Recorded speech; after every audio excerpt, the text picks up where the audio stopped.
Hello, everyone, and welcome back to another Ruse Day Tuesday. My name is RuthAnn Thompson, or Ru for short for everybody out there, and this is Geek Chic Promotions.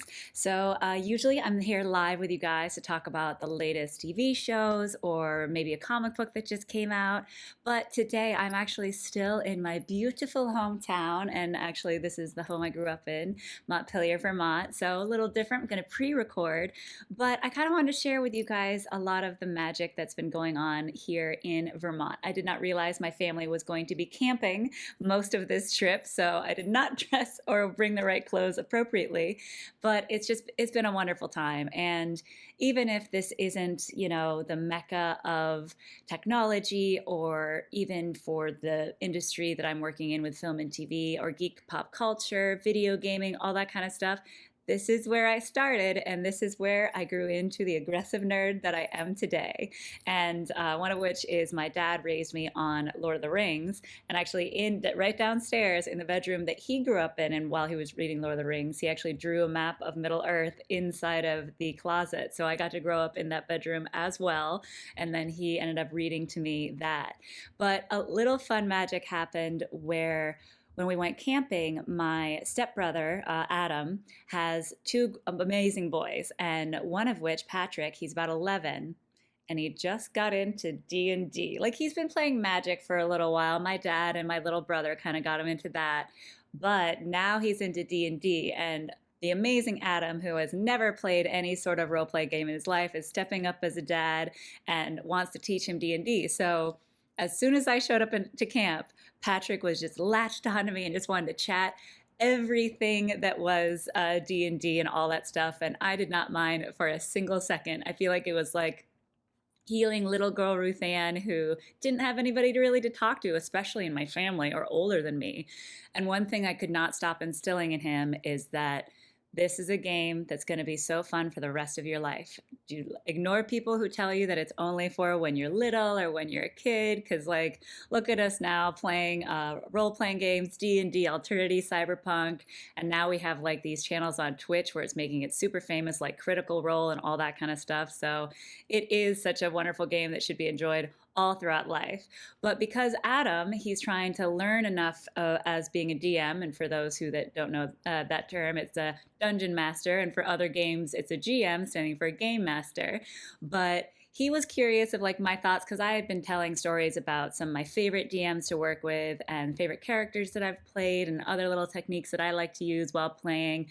And he asked me some really good questions, and I wanted to pose these questions to you as well and see what you guys think. So the first question was, oh, and it's such a great question. So, what makes a great DM GM? Because I kept talking about how much I love the ones that I work with.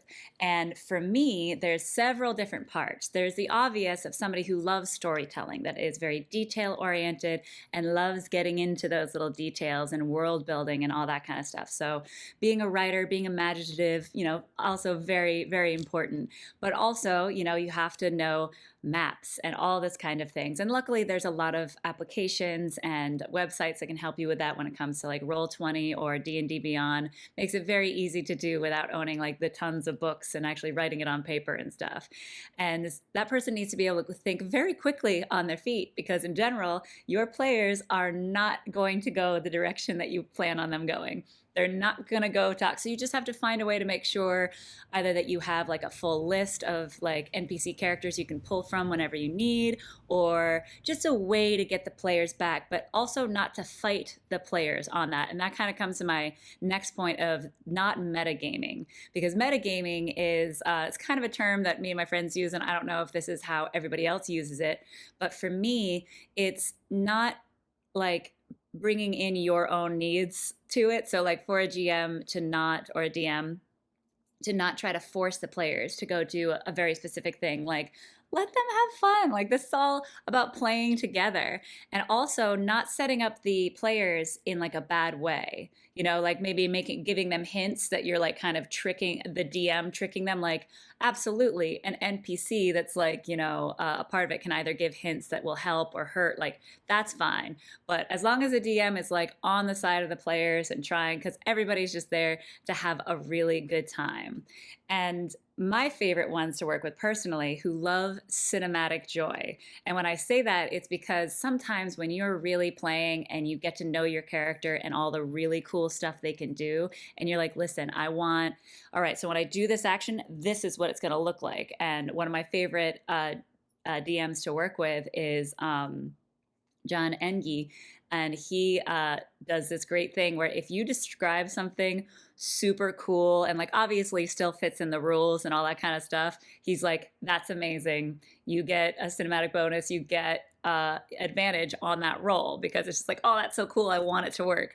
That I think is just really important to like enjoy the game and all that kind of stuff. It's just like it brings everybody together and it causes you to really like go, because the whole point of this game versus a video game, and nothing wrong with video games, but the difference in the magic that's in D&D and Alternating and all these role-playing games where you're just straight tabletop is like all the fun imagination and really describing what you're doing and like how cool it is. So those are the things for me like that make a really good DM. And then Adam, because we did play like kind of a little one-off game, he was curious because I was like picking voices for like different characters and that kind of stuff. And that's not necessary. Like you do see a lot of like these critical role actors and other players who are basically voiceover artists. But it's, for me, what brings it like is just the fun and the joy. Oh yes, it does, especially for NPC characters that like either the DM is doing or you have like a little special guest come in to play some of like the side characters. Like the voices are just bring you into the world more and also just are so much fun. And sometimes absolutely hilarious. Like there's a player I've played with before, Jared Hoy. He does these absolutely hilarious voices and the character along with it that I could hardly keep a straight face with playing with them. And it's so much fun. And for me as a player, sometimes it helps to use a voice for my character because then it helps not only me but the other players and the DM to delineate when I'm talking as RuthAnn versus like the character. So it's such a fun game, and I love the fact that it's like becoming so popular since the pandemic and since Critical Role and other people have been making it very famous, even if sometimes they play a little differently than I was raised because my first dice set was actually donated to me from my eldest brother when he was just done. So he actually like passed on his dice. So I have dice that are over 30 years old. So a lot of times I'm playing with people that are younger than my dice. So I'd love to hear from you guys of what makes like role-playing games, D&D specifically, like your favorite game to play and what what makes a good DM for you. Why do you like voices? All that kind of stuff. So I hope you guys are having a really great week. We'll be back here, not only for Geek Chic Promotions Nerd Rage on August 13th at 10 a.m. PST, 1 p.m. EST, and then I'll be back every Tuesday. This will be live more often than not. I know we travel quite a lot, but this time we just couldn't quite do it with a schedule because I will literally be at the airport when this video airs. And make sure that you subscribe to our Substack. It's in all of our Linktree links.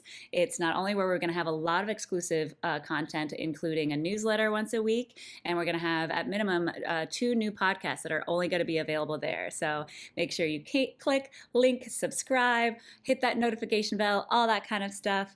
And you take care of you, and I will see you next week.